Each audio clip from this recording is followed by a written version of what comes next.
अस्सलाम वालेकुम नाज़रीन, आपको खुश आमदीद कहेंगे प्रोग्राम हर ज़ाविये से। मैं हूँ आपकी मेज़बान सबीना राना। सबसे पहले आज के मौज़ूआत आपके सामने रख लेते हैं। इमरान खान की जानिब से जेल भरो तहरीक का ऐलान कर दिया गया है। खान साहब कहते हैं कि कारकुन तैयारी कर लें, जब मैं सिग्नल दूंगा तो फिर गिरफ्तारियां देंगे। हुकूमत का लाएहमल क्या होगा, हम अपने प्रोग्राम में सवाल उठाएंगे। खान साहब कहते हैं कि मेरे ऊपर 60 से ज्यादा मुकदमात हैं और ये सब डराने धमकाने का एक ही मकसद है कि मैदान से हटाया जाए। और उन्होंने ये भी कहा कि एक शख्स लंदन से भागा आए और चाहे कि वो इलेक्शन जीत ले, ऐसा नहीं होने देंगे। अब हुकूमत इस हवाले से क्या करेगी, प्रोग्राम में हम अपने मेहमानों के सामने ये सवाल उठाएंगे। दूसरा सवाल, हुकूमत की जानिब से ऑल पार्टीज कॉन्फ्रेंस बुलाने का फैसला है, क्या मजीद सख्त फैसलों की तैयारी? ये कॉन्फ्रेंस पहले 7 फरवरी को होना थी और अब 9 फरवरी को होना है, जिसमें नेशनल एक्शन प्लान समेत दीगर मामलात भी जेर बहस आएंगे। इस पर बात करेंगे हम कि क्या मजीद सख्त फैसले हो सकते हैं ऑल पार्टीज कॉन्फ्रेंस में। इसके बाद जो मेरा तीसरा सवाल है, IMF के हवाले से बात करेंगे प्रोग्राम में। IMF की जानिब से डू मोर का मुतालिबा, क्या पाकिस्तान के पास मुतालिबात तस्लीम करने के अलावा और भी कोई रास्ता है, या बस फिर अब मुतालिबात ही तस्लीम करने की तवील फहरिस्त है मुतालिबात की, जिसमें स्टील मिल की फौरी निजकारी समेत पावर प्लांट्स की निजकारी के मुतालिबा भी शामिल हैं और अभी एक दिन के लिए मौखर किया है मुज़ाकरात को। तो क्या कोई इख्तिलाफात भी हैं या फिर पाकिस्तान के पास सिर्फ मुतालिबात तस्लीम करना ही एक वाहिद ऑप्शन है? मेरे साथ मौजूद है, अपने मेहमानों का तारुफ करवा दूं। सना मिर्जा साहिबा, senior anchor person, senior analyst में मेरे साथ मौजूद है। नसीम सिद्दीकी साहब, सीनियर तजियाकार, मेरे साथ तशरीफ रखते हैं। जावेद मलिक साहब, सीनियर एनालिस्ट, मेरे साथ प्रोग्राम में मौजूद हैं। और अब्दुल्ला हमीद गुल साहब, सीनियर एनालिस्ट, मेरे साथ प्रोग्राम में मौजूद हैं। तमाम मेहमानों को खुश आमदीद कहेंगे, बहुत शुक्रिया आपने वक्त निकाला। सना, सबसे पहले आपकी तरफ आऊंगी। खान साहब ने जेल भरो तहरीक का ऐलान कर दिया है और कारकुनों को तैयार रहने का भी कह दिया है, क्या हुकूमत का लाएहमल होगा? सना, मेरा ख्याल है हुकूमत के लाएअमल से पहले तो हमें पाकिस्तान तहरीक इंसाफ के लाएअमल का अंदाजा कर लेना चाहिए। मेरा सवाल पाकिस्तान तहरीक इंसाफ से यह है, क्या वाकई खान साहब वो पहले शख्स होंगे जो कि जेल में दाखिल हों और जेल जाना चाहें? मेरा तो ख्याल यह है कि पाकिस्तान तहरीक इंसाफ की पूरी लीडरशिप और कारकुनों को भी अगर इकट्ठा कर ले तो खान साहब शायद वो आखिरी शख्स होंगे। दूसरी बात यह है कि जो जेल भरो तहरीक है, इसका मैं थोड़ा सा बैकग्राउंड आपको बताना चाहूंगी, क्योंकि खान साहब वक्तन इस किस्म के ऐलानात करते हैं कि लोग सोच में पड़ जाते हैं कि आया ये ख्याल उनको आया किस तरह है। पिछले साल गालिबन सितंबर या अक्टूबर में भी खान साहब ने इस किस्म का स्टेटमेंट दिया था, लेकिन उसके कुछ अरसे के बाद खान साहब ने उस पर भी यू टर्न ले लिया था और वो बात भी अंडर द कारपेट चली गई थी और खान साहब ने दोबारा कभी उसका जिक्र नहीं किया। अब जहां तक जेल भरो तहरीक का ताल्लुक है समीना, तो मेरा ख्याल ये है कि ये एक ऐसा इनिशिएटिव है जो कि पॉलिटिकल पार्टीज उस वक्त लेती हैं जब उनको अपना असर रसूख इस्तेमाल करना होता है या फिर सियासी तौर पर जो हुकूमती जमात होती है उसको दबाव में लाना होता है। और इसकी सबसे बेहतरीन मिसाल अगर पाकिस्तान के सियासी सिस्टम में देखें तो 1977 में हमने देखा था कि जब जुल्फिकार अली भुट्टो साहब की हुकूमत थी तो पाकिस्तान कौमी इत्तेहाद जो था उसने जेल भरो तहरीक का सही मायनों में डेमोन्स्ट्रेशन दिया था और इतनी बड़ी तादाद में लोगों को जेलों में भरा गया था कि जेलों में जगह खत्म हो गई थी। और उसके बाद हमने देखा था कि लोगों को सजा के तौर पर, क्योंकि जेलों में वो स्पेस नहीं था, लोगों को दूर दराज के जंगलों में छोड़ दिया जाता था और लोग हफ्तों पैदल चलकर वापस अपने अपने इलाकों में पहुंचते थे। लेकिन उस तहरीक ने सही मायनों में भुट्टो साहब के ऊपर बड़ा प्रेशर बिल्डअप किया था। अब क्या मेरा सवाल यह है कि खान साहब ये सब कुछ करेंगे? खान साहब क्या अपने कारकुनों को मजबूर करेंगे और कहेंगे कि आइए हम चलते हैं और मैं इसमें लीड करता हूं? दूसरी बात यह है कि जो हम में से बहुत से लोगों को याद नहीं है कि जब इफ्तिखार चौधरी साहब की मूवमेंट चल रही थी बड़ी जबरदस्त किस्म की, तो उसमें पाकिस्तान तहरीक इंसाफ शामिल हुई थी। साल शायद मेरा दुरुस्त ना हो, बाकी पैनलिस्ट मुझे करेक्ट कर सकते हैं, कि शायद गालिबन 2006 या 7 था। तो उस जमाने में खान साहब जब उस मूवमेंट का हिस्सा बने थे तो फिर इमरान खान साहब को डीजी खान की जेल में कैद किया गया था और ये वो वाहिद टेन्योर है जिसमें खान साहब जेल में गए थे और वो उसको बारहा कोट भी करते हैं। और वो ये कहते हैं कि मुझे 8 रोज जेल में रखा गया था, लेकिन हकीकत यह है कि डीजी खान की उस जेल में 4 से 5 रोज उनको रखा गया था और पीटीआई की कुछ और सियासी लीडरशिप को भी रखा गया था।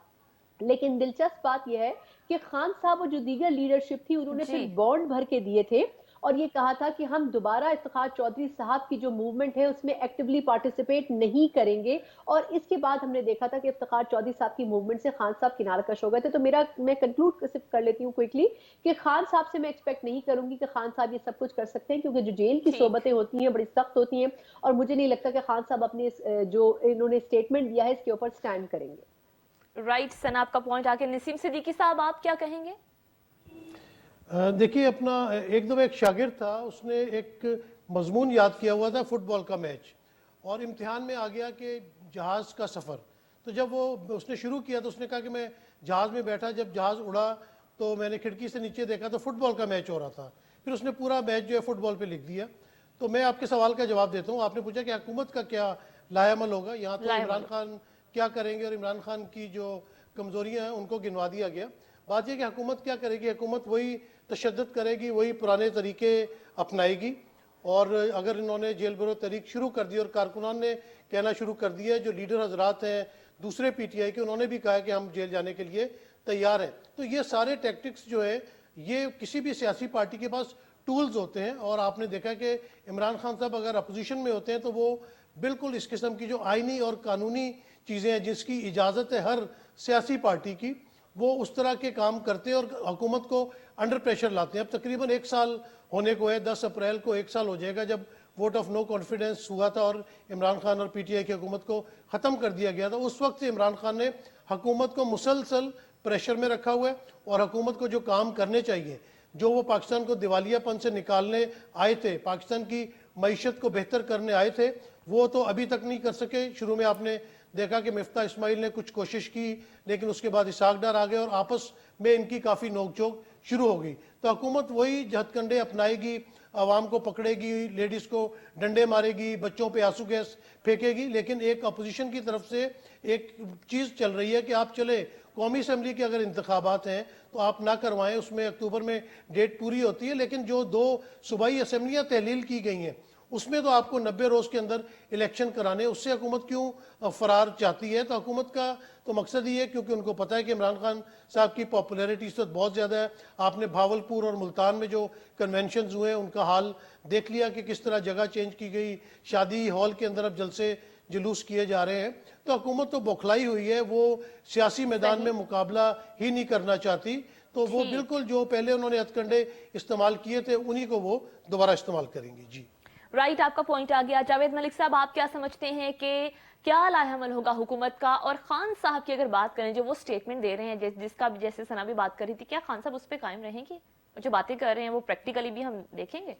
بالکل بالکل, خان صاحب تو قائم رہیں گے یا نہیں یہ تو ان کی تاریخ بتا دیتی ہے آپ کو, یو ٹرن جو جتنے وہ لے لیتے ہیں. لیکن اب بہرحال کچھ لوگ, کچھ مبصرین یہ بھی سوال اٹھا رہے ہیں کہ کہیں یہ جیل بھرو کی جگہ جیل بچو تحریک تو نہیں ہے, کہ کارکنان کو آگے کر دیا جائے کہ وہ جیل کی صحبتیں جو ہے وہ اپنے اوپر لے لیں, جس طرح کہ ثنا کہہ رہی تھی, اور خان صاحب جو ہے وہ آخری بندے ہوں یا وہ نہ ہوں, ان تک نوبت ہی نہ آئے کہ وہ پہنچ سکیں جیل تک. یعنی ان کے ورکرز جو ہیں وہ آگے ہوں اور وہ ان کو بچا لیں کہ جیل بھر چکے ہوں اور پھر خان صاحب کے لیے جگہ ہی نہ ہو جیل میں.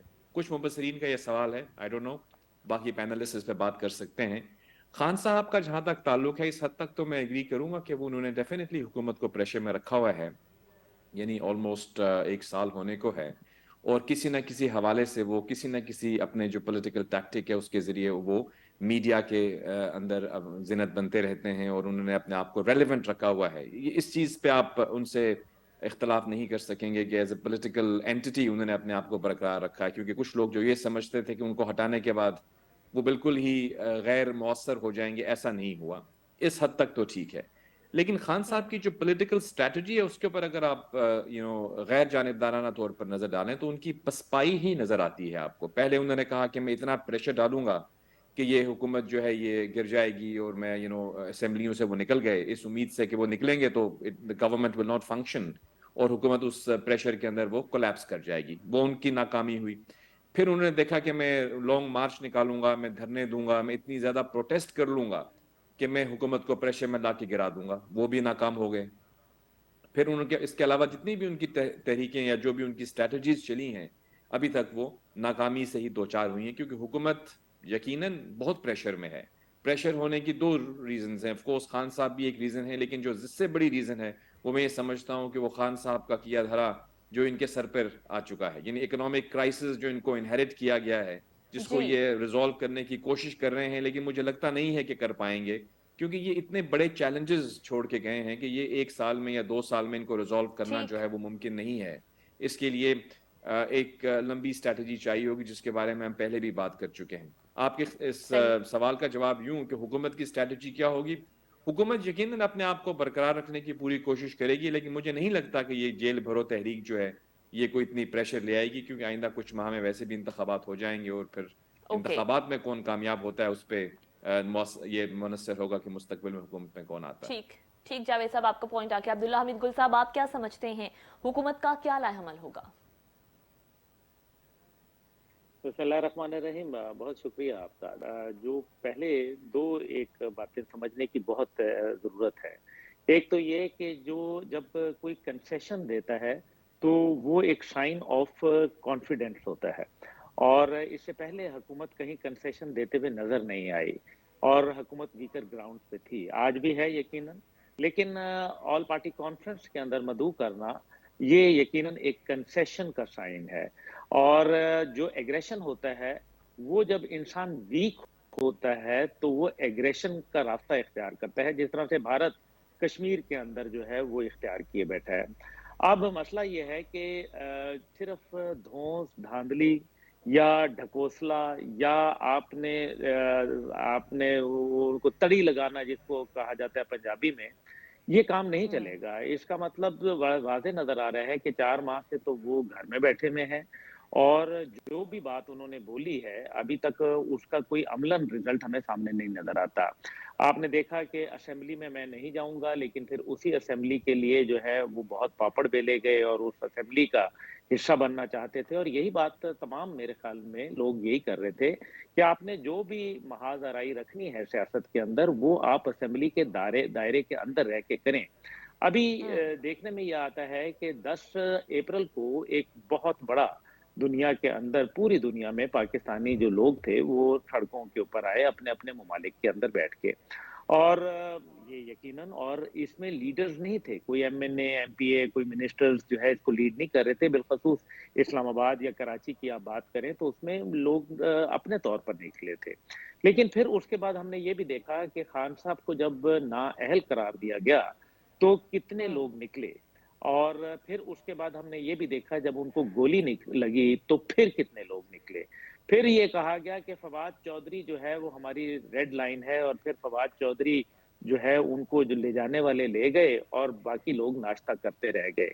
پھر شیخ رشید کے حوالے سے بھی ہم نے دیکھا، پھر اسی طریقے سے ہم نے دیگر جو گل صاحب تھے، شہباز گل صاحب، دیگر ہم نے دیکھا۔ اس کا مطلب ہے کہ عوام کے اندر وہ سپورٹ نہیں ہے، یہ ایک صرف بارگین چپ ہے جو استعمال کی جا رہی ہے۔ میرے خیال میں حکومت بھی کچھ ان کو فیس سیونگ دے رہی ہے، حکومت کا جو لاہے عمل ہے وہ فیس سیونگ دینا ہے، لیکن اب وہ خان صاحب جو ہے اگر پوائنٹ آف جس کے اوپر کہتے ہیں پوزیشن آف سٹرینگتھ کے اوپر وہ گفتگو کرنا چاہ رہے ہیں تو یہ ان کے لیے ممکن نہیں ہوگا، کیونکہ پوزیشن آف ویکنس کے اوپر وہ موجود ہیں۔ اس لیے حکومت سے وہ اپنے ٹرمز اینڈ کنڈیشنز پہ تو گفتگو نہیں کر پائیں گے۔ ہاں، اس کے اندر کوئی ایسی جو کہ اکوموڈیشن ان کے لیے ہو یا کوئی ایسا درمیانی راستہ نکالنے کا اگر معاملہ ہو، یہ ایک اچھا چانس ہے جو کہ خاص طور پہ پشاور سانحے کے بعد موقع آیا ہے۔ میرا خیال ہے کہ اس کے اوپر عمران خان صاحب کو چاہیے کہ ذرا تھوڑا سا میچور ہو کے پوزیٹیو ہو کے اگر سیاست کریں تو شاید ان کے لیے بہتری ہوگی، ورنہ دوسری صورت میں ان کو کچھ نہیں ملے گا۔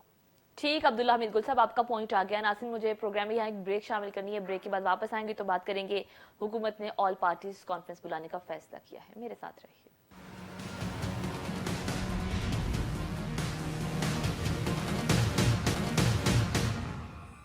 بریک کے بعد ایک بار پھر سے پروگرام میں خوش آمدید کہیں گے۔ حکومت نے آل پارٹیز کانفرنس بلانے کا فیصلہ کیا ہے۔ 7 فروری کو ہونا تھی لیکن اب 9 فروری کو ہوگی۔ نسیم صدیقی صاحب، نیشنل ایکشن پلان سمیت دیگر اہم معاملات زیر بحث آئیں گے، ان پر بات ہوگی اے پی سی میں۔ آپ سمجھتے ہیں مزید سخت فیصلوں کی تیاری ہے؟ دیکھیں، بہت بڑے بڑے فیصلے ہوتے ہیں، بہت بڑے بڑے کمیشن بنائے جاتے ہیں، آل پارٹیز کانفرنس بلائی جاتی ہے۔ اب آل پارٹیز کانفرنس میں آپ کس کو بلانا چاہ رہے ہیں؟ پہلے ہی 13 پی ڈی ایم کے اندر جماعتیں تو موجود ہیں اور آپ حکومت کے اندر موجود ہیں، آپ فیصلے لیں اور آپ کام کریں۔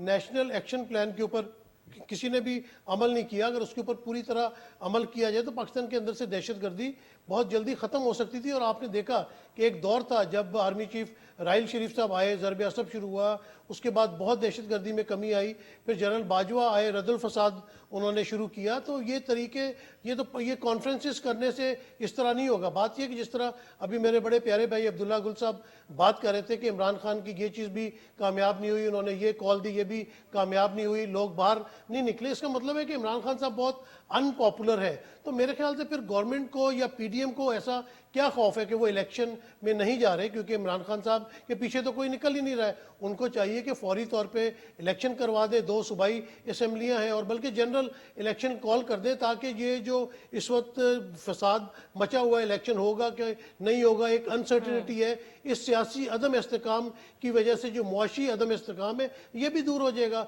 और उससे पहले जावेद भाई ने एक बात की थी कि जिस तरह जो लैंड माइन्स इमरान खान बिछा के गया, मेरे ख्याल से इमरान खान कोई पिछले 75 साल से इस हुकूमत के ऊपर हुक्मरानी नहीं कर रहा। और मुझे जहाँ तक याद पड़ता है कि जब इमरान खान का दौर था तो अरबों रुपया एहसास प्रोग्राम के ज़रिए गरीबों में बांटा जा रहा था, हेल्थ कार्ड के ज़रिए इलाज हो रहा था, लंगर खाने चल रहे थे, रिकॉर्ड रेमिटेंसीज आ रही थी, रिकॉर्ड आपकी एफबीआर की कलेक्शन हो रही थी, रिकॉर्ड आपकी एक्सपोर्ट हो रही थी, मामला तो बड़ी अच्छी तरफ जा रहे थे। आप अगर उनको दिवालिया कर रहे थे मुल्क को, तो उनको रहने देते, ये 1 साल में पता चल जाता और आप इलेक्शन जीत के आ जाते। आप तो जब से आए आप देखें कि पेट्रोल किस तरह, पेट्रोल में तो आग लगी हुई है। मेरा मतलब कि रोजाना, आज मैं गाड़ी में पेट्रोल भरवाने गया, उन्होंने कहा 2000 से ज्यादा का हम पेट्रोल नहीं डालेंगे, क्योंकि रात को शायद पेट्रोल की प्राइसेस फिर बढ़ जाएंगी। आप आटा लेने जाए आपको लाइनों में लगना पड़ता है। तो ये हालात तो इमरान खान के दौर में नहीं थे, उसमें तो कोविड भी आया था। दुनिया ने तारीफ की जिस तरह पाकिस्तान के अंदर फैक्ट्रीज चलती रही हैं, जिस तरह हमारी एक्सपोर्ट होती रही हैं।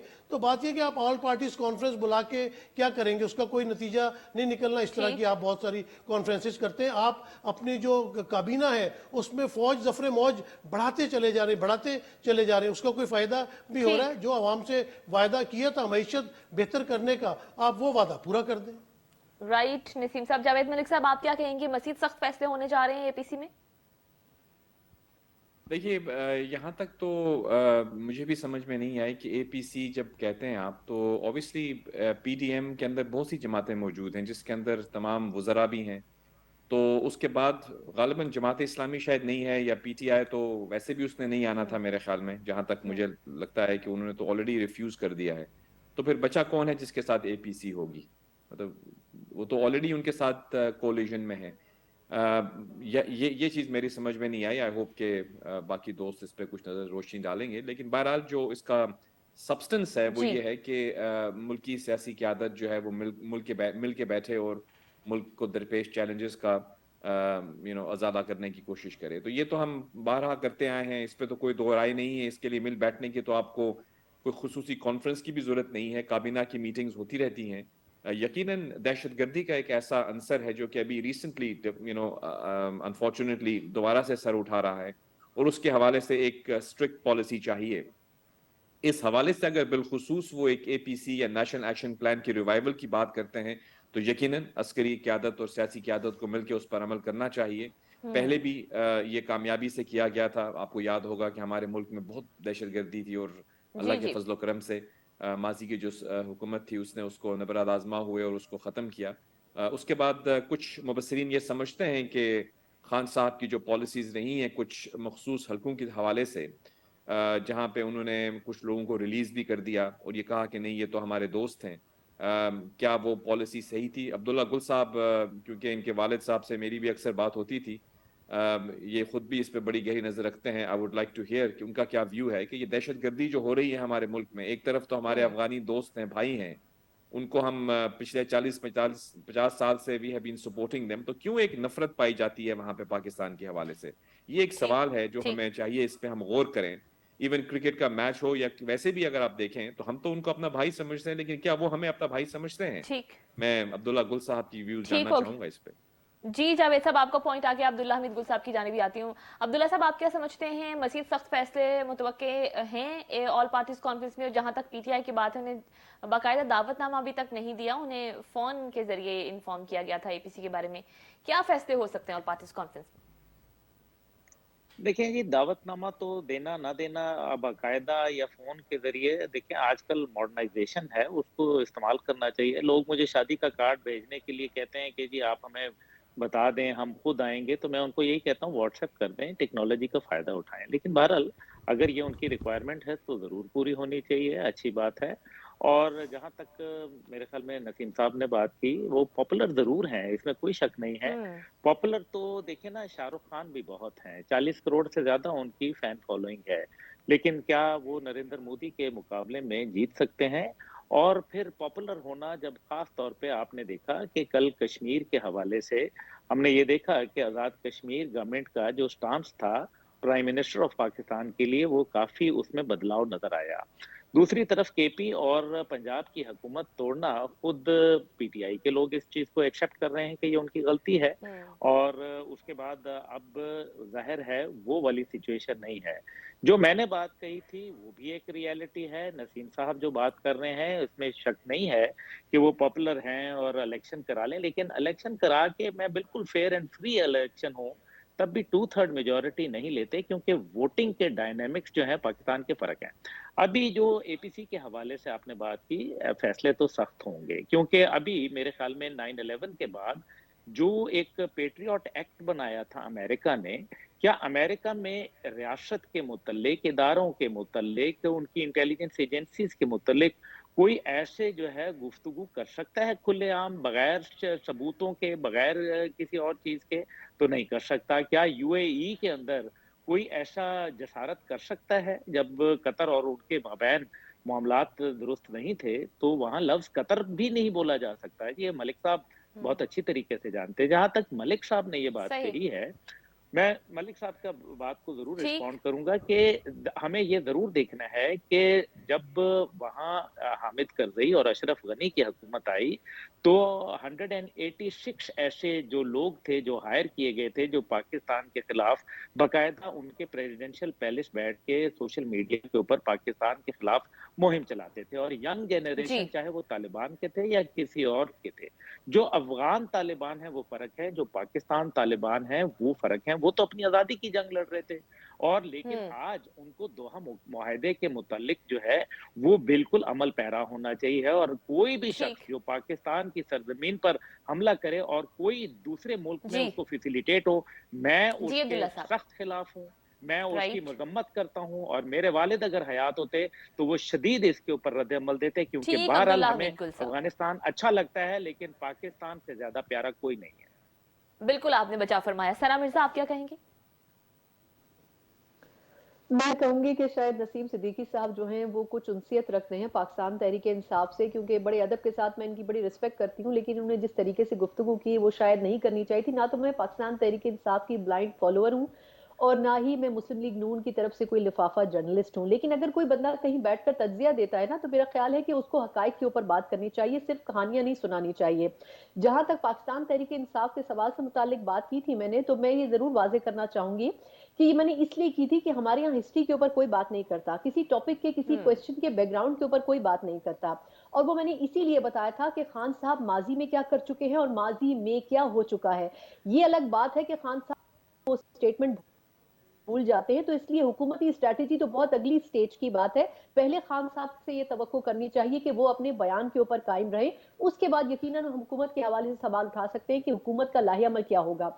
अब जहां तक बात है आपके सवाल की जो कि एपीसी से मुतालिक था, तो मैं ये कहूंगी कि मेरी इसमें एक्सपेक्टेशन मौजूदा हुकूमती जमात से सिफर है। उसकी वजह यह है कि हमारे यहाँ इस किस्म की जो सिक्योरिटी के हवाले से या दहशत गर्दी के हवाले से जो फैसले होते हैं वो ज्यादातर स्टैब्लिशमेंट करती है, बल्कि अमूमी तौर पर स्टैब्लिशमेंट करती है। मेरे इसमें चंद सवाल हैं, इससे कतई नजर कि ये कौन सी हुकूमत के दौर में हुए, लेकिन ये हकाइक है। हकाइक ये हैं कि वो खैबर पख्तूनख्वा जो कि दहशत गर्दी का सबसे बड़ा मरकज रहा है, वहां पर 100 अरब रुपए के करीब गर्दिशी कर्जा था जब पाकिस्तान तहरीक इंसाफ की हुकूमत आई 9 साल पहले, और 9 साल में वो 900 अरब रुपए क्रॉस कर गया। तो सवाल यह है कि पाकिस्तान तहरीक इंसाफ की हुकूमत क्या कर सकी।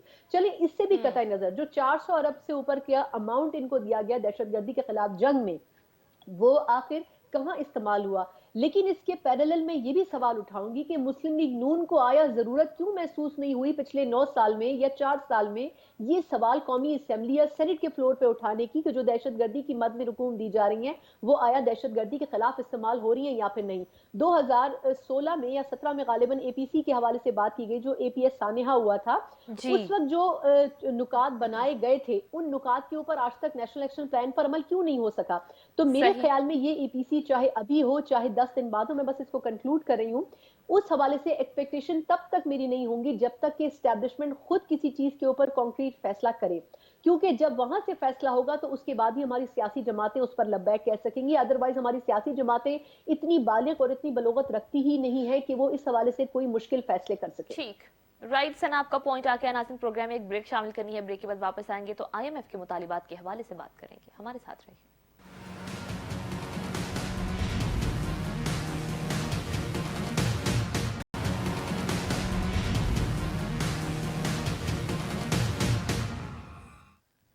आईएमएफ के मुतालिबात की एक तवील फहरिस्त है, डू मोर के मुतालिबात हैं। जावेद मलिक साहब, आप क्या समझते हैं, हुकूमत के पास शराइत मानने के अलावा कोई रास्ता है?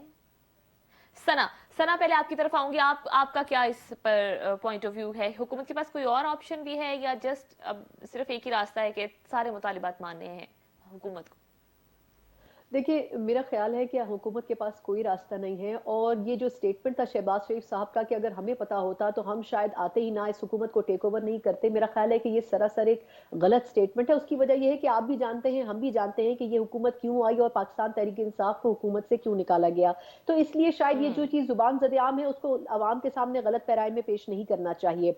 जहां तक आईएमएफ के मुतालबात की बात है, तो जो अभी तक की जो खबरें आ रही हैं उसके मुताबिक बिजली के ऊपर जो सब्सिडीज हैं और गैस के ऊपर जो सब्सिडीज है, आईएमएफ इसके ऊपर स्ट्रिक्टली स्टैंड करता है कि इनको खत्म करना चाहिए। पेट्रोलियम के ऊपर जो पेट्रोलियम रेट भी बढ़ाई गई थी 35 रुपए के करीब, उसको भी कहा जा रहा है कि उसको फर्दर इंक्रीज करने की बात की जा रही है 50 या 60 रुपीज पर लीटर के हिसाब से।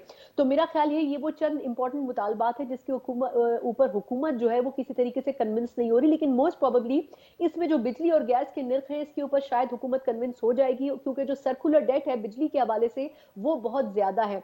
इसलिए इसके अलावा कुछ नए टैक्सेस की भी बात की जा रही है और उसमें यह है कि कुछ नए टैक्सेस में भी इजाफा किया जाएगा। तो ये जो भी हो, जिस तरीके से शहबाज शरीफ साहब कह रहे हैं कि जी एक एक खाता एक एक किताब खोल के आईएमएफ वाले चेक कर रहे हैं, शराइत चेक कर रहे हैं, तो ये इनकी मजबूरी है, इनके पास कोई सेकंड चॉइस नहीं है। डार साहब ने जो 2 महीने का वक्त जाया किया, मेरा ख्याल है कि ये बहुत बड़ा हमारे लिए एक नुकसानदेह स्टेप था। अगर डार साहब इन्हीं तमाम चीजों के ऊपर बातचीत कर लेते, जिस स्टेज के ऊपर मिफ्ता इस्माइल साहब छोड़ के गए थे या फिर उससे पहले शौकत तरीन साहब जिस तरीके से डील कर रहे थे, तो मेरा ख्याल है कि हमारे पास इतने मसाइल ना पैदा होते। और यकीनन कुछ ना कुछ करके पाकिस्तान की तरफ से कोशिश ये की जाएगी कि इन तमाम मुतालबात को फुलफिल किया जाए। कहीं ना कहीं कुछ कॉम्प्रोमाइजिंग एलिमेंट आ सकता है, लेकिन 90% इनको उन शराइत को मानना पड़ेगा जो कि आईएमएफ इनके सामने रख रही है। राइट, आपका पॉइंट आगे। जावेद मलिक साहब, आप क्या समझते हैं, हुकूमत के पास सिर्फ यही एक ऑप्शन है कि आईएमएफ के सारे मुतालिबात तस्लीम किए जाएं? जी, मेरा तो इसके बारे में बड़ा क्लियर व्यू है और आपके साथ पहले भी हम इस मौजू पे गालिबन बात कर चुके हैं, या मिलते जुलते मौजू पे, कि पाकिस्तान के पास मेरे नज़र में कोई ऑप्शन नहीं है। दूसरा ऑप्शन जो है वो डिफ़ॉल्ट है और मैं समझता हूँ कि वो ऑप्शन, उस ऑप्शन को कंसिडर भी नहीं करना चाहिए। वो तो एक एक ऐसी सिचुएशन है जो अल्लाह ना करे हमारे मुल्क में आए। आप श्रीलंका का हाल देख सकते हैं। तो अगर जहाँ तक सवाल है कि आईएमएफ के पास हम जाते हैं तो वो शराइत हमारे सामने रख देते हैं, तो मैं आपको ये बताना चाहूँगा कि आईएमएफ के पास जब कभी भी कोई मुल्क जाता है तो वो उसी सूरत में जाता है जब उसके पास कोई रास्ता नहीं होता, वो फाइनेंशियल क्राइसिस में होता है और वो एक बेल आउट पैकेज के लिए उनके पास जाता है। तो यकीनन आईएमएफ कुछ ऐसी शराइत हैं जो सामने रखते हैं। हमारी सिचुएशन ये है कि क्योंकि हमारी मुख्तलिफ हुकूमतों को बदल दिया जाता है, तो एक हुकूमत जो कमिटमेंट करके गई होती है, जब दफा उनका सेकेंड राउंड ऑफ टॉक्स हो रही होती है, तो एक नई हुकूमत या एक नए वजीर खजाना हो जाते हैं। यानी आपको मैंने पहले भी कहा था कि इसहाक डार साहब से जो सफर शुरू हुआ था, उसके अंदर असद उमर आए, उसके बाद फिर शौकत तरीन आए, उसके बाद मिफ्ता इस्माइल आए और घूम फिर के वापस हम इसहाक डार साहब के पास आ गए। तो जो इससे पहले 3-4 वज़राए खजाना रहे हैं, चाहे वो नून लीग के थे या पीटीआई के, उनके साथ जो डिस्कशंस हुई हैं, नेगोशिएशंस हुई, जो कमिटमेंट्स दी गई, जब हर नए आने वाले वजीर खजाना ने ये कहा कि नहीं, मैं ज्यादा बेहतर अंदाज में इसको डील कर लूंगा, लेकिन हुआ यही कि चाहे आप पर्सनैलिटीज को बदलते रहें यहाँ पे उससे कुछ फर्क नहीं पड़ता। देखिए तमाम महज़ब माशरों में खुसूसन मगरिब के अंदर पर्सनैलिटीज मैटर नहीं करती, कमिटमेंट स्टेट की एक इंस्टीट्यूशन के साथ सही। होती है। पाकिस्तान ने जो कमिटमेंट की हुई थी, आप कल ये नहीं कह सकते वहां पे जाके इंटरनेशनल फोरम्स पे कि वो पुराने वजीर खजाना जो है वो चले गए हैं। जी। वो आपके मुल्क को रिप्रेजेंट कर रहे थे, जो कमिटमेंट्स वो देकर गए थे उनको पूरा करना आपका फर्ज है। इसीलिए मैं ठीक। हमेशा ये कहता हूं कि हमारे मुल्क के दरपेश जो इस वक्त चैलेंजेस हैं उनके लिए अशद जरूरी है कि अभी ये एपीसी भी कर रहे हैं, तमाम सियासी क़यादत को एक पेज पे आके कम से कम 5 या आइडियली 10 साल के लिए नॉन पार्टिजन गैर सियासी इकोनॉमिक प्लान बनाने की जरूरत है, तभी इस मुल्क को आप इस सही। भंवर से निकाल सकेंगे। वरना बिल्कुल आपने हमेशा सही हम कहा। ये आईएमएफ के इर्द गिर्द घूमते रहेंगे और हमारे वज़ीर खजाना का जो एक रिवॉल्विंग चेयर्स हैं वो चलती रहेंगी, मुल्क वहीं के वहीं खड़ा रहेगा। वहीं तो खड़ा खुदारा रहेगा। हम अब्दुल्ला अपनी हमीद गुल सियासी साहब, क़यादत से रिक्वेस्ट करेंगे कि आप इसको सीरियसली लें। बिल्कुल जी आपने सही फरमाया। अब्दुल्ला हमीद गुल साहब, आप क्या कहेंगे और किस नजर से देखते हैं इन मुज़ाकरात को? देखिए, आईएमएफ के मुज़ाकरात जो हैं वो हमें मालूम है कि आईएमएफ जो है वो एक विशियस एजेंडे के ऊपर है। उसका मकसद जो है वो पाकिस्तान को बेल आउट नहीं करना बल्कि मज़ीद जो है ट्रबल के अंदर डालना है। और ये जो बिजली की या आप गैस की सब्सिडी ख़त्म कर देंगे और इनकी कीमतों को मज़ीद बढ़ाएँगे, फ्यूल को बढ़ाएँगे, तो आप मुझे ये बताएँ कि आप लोकल प्रोडक्शन में अपने मुल्क को भी जो है वो पूरा नहीं कर पाएँगे, क्योंकि आपकी लोकल इंडस्ट्री बंद हो जाएगी। और इंडस्ट्री के बंद होने का मतलब है कि आपकी इकोनॉमी ठप हो जाएगी।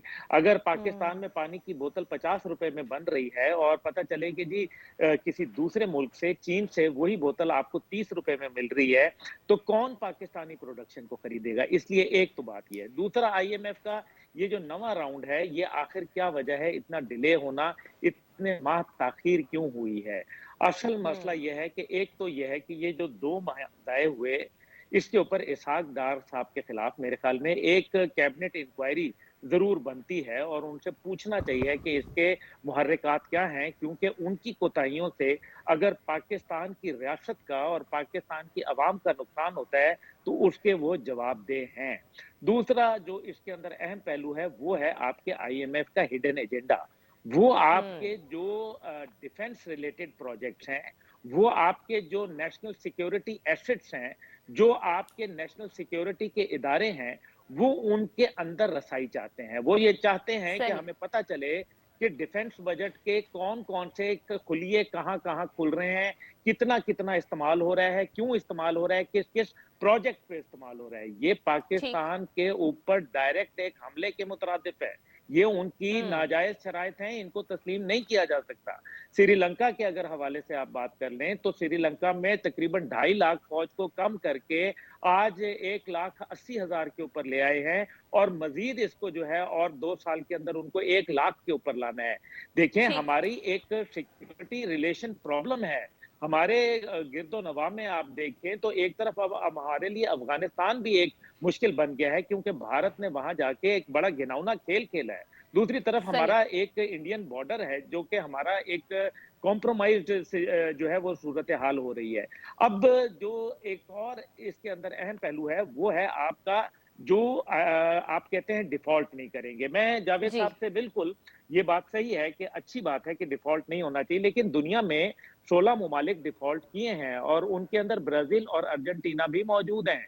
और आज ब्राजील की इकोनॉमी जो है बड़ी वो बेहतर हालत में है, सही। अर्जेंटीना जो सही। है वो बहुत अच्छी हालत में है। लेकिन आपके पास बाय डिजाइन अगर आप डिफॉल्ट करें, यानी कि आप बोले आप इनके चुंगल से निकलें, आप कहें कि हम ईरान के साथ ठीक। बार्टर ट्रेड करते हैं, हम दूसरे ममालिक के साथ बार्टर ट्रेड करेंगे, हमें सस्ता फ्यूल मिल रहा है, हम जी तुम्हें अब्दुल्ला करेंसी साहब। में ही नहीं डील करेंगे, तुम्हारी डॉलर की करेंसी में नहीं करेंगे। अभी जो रूस के साथ मुआहदा है जिसमें तीसरी करेंसी की बात हो रही है, ये एक अच्छा फैसला है, क्योंकि तीसरी करेंसी से आपका डॉलर का जो एक बहाव है उसके अंदर कमी आएगी। तो मेरे ख्याल में ऑप्शंस हैं, लेकिन अगर ठीक। उनको आप पूरी कौम के साथ खड़े होके और तमाम कौम यक जबान होके और उसके अंदर वो एक मेरे ख्याल में बहादुरी के फैसले हों, तो शायद इंशाल्लाह ताला हम बेहतरी की तरफ जाएंगे। वरना ये ब्लैकमेलर हमें ब्लैकमेल करता रहेगा, तब तक करता रहेगा कि जब तक कि हमारा जो है वो यहाँ बिल्कुल मईशत का जो है वो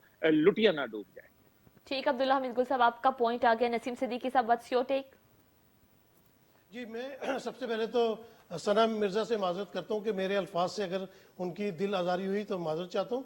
दूसरी देखें, आईएमएफ की बात जब हो रही है ना, तो आईएमएफ को कोई शौक से यहाँ पे नहीं बुलाता, या आईएमएफ खुद यहाँ पे नहीं आया। हम उसको दावत देते हैं ना, हम उनसे लोन लेते हैं। अगर आप कोई बैंक से क्रेडिट कार्ड लेते हैं, आप कोई बैंक से गाड़ी लीज पे लेते हैं, तो वो अपनी शराइत के ऊपर देते हैं। हमने अपने अखराजात इतने बढ़ा लिए हुए हैं कि कर्ज पे कर्ज लेते चले जा रहे हैं, लेकिन हम पाकिस्तान की कमाई के ऊपर तवज्जो नहीं दे रहे। अगर हम अपनी एक्सपोर्ट्स बेहतर करें, हमने क्या रिफॉर्म्स किए हैं एक्सपोर्ट्स के लिए? हमारा रॉ मटेरियल के कितने कंटेनर इस वक्त सी पोर्ट पे खड़े हुए हैं और कोई पूछने वाला नहीं। दूसरी तरफ आप जो रिफॉर्म्स है एफबीआर के अंदर वो नहीं कर रहे, टैक्स चोरी हो रहा है यहाँ पे। तो जब तक आप अपने पैसे खुद कमाना नहीं शुरू करेंगे, जब तक आप अपने डॉलर्स नहीं कमाएंगे, आप टूरिज्म पे तवज्जो दें जिसकी वजह से आपके मुल्क में ज़र मुबादला आएगा, जब तक आप ये चीज़ें नहीं करेंगे, ओवरसीज़ को फैसिलिटीज़ दें ताकि वो ज़्यादा से ज़्यादा इन्वेस्टमेंट करें, ज़्यादा से ज़्यादा रेमिटेंसेस करें, तो जब आपके पास अपने डॉलर होंगे, ज़र मुबादला के ज़खायर होंगे, तो आपको आईएमएफ के पास नहीं जाना पड़ेगा। जब आप आईएमएफ के पास जाएंगे तो वो तो लाजमी बात है अपनी शराइत के ऊपर कर्जा देंगे। जब भी आप किसी भी ऐसी एजेंसीज के पास जाते हैं तो वो अपनी शराइत के हिसाब से कर्जा देते हैं कि अगर हम आपको कर्जा दे रहे हैं तो आप वापस किस तरह करेंगे, उसकी वो गारंटीज लेते हैं। तो मैं कहता हूं कि यहाँ पे अगर हम आईएमएफ को ज्यादा मोर्दे इल्जाम ठहराएं तो ये मुनासिब नहीं होगा। हमें अपनी जितनी भी हुकूमतें गुजरी हैं उनको मोर्दे इल्जाम ठहराना चाहिए कि उन्होंने क्या पॉलिसीज बनाई जिसकी वजह से पाकिस्तान अपना डॉलर जो है वो कमा सके। जी ठीक, नसीम सिद्दीकी साहब, आपका पॉइंट आ गया। नाज़रीन, इसके साथ ही प्रोग्राम का वक्त खत्म हुआ। आपसे कल नए मौज़ूआत के साथ मिलेंगे, हमारे साथ रहिए।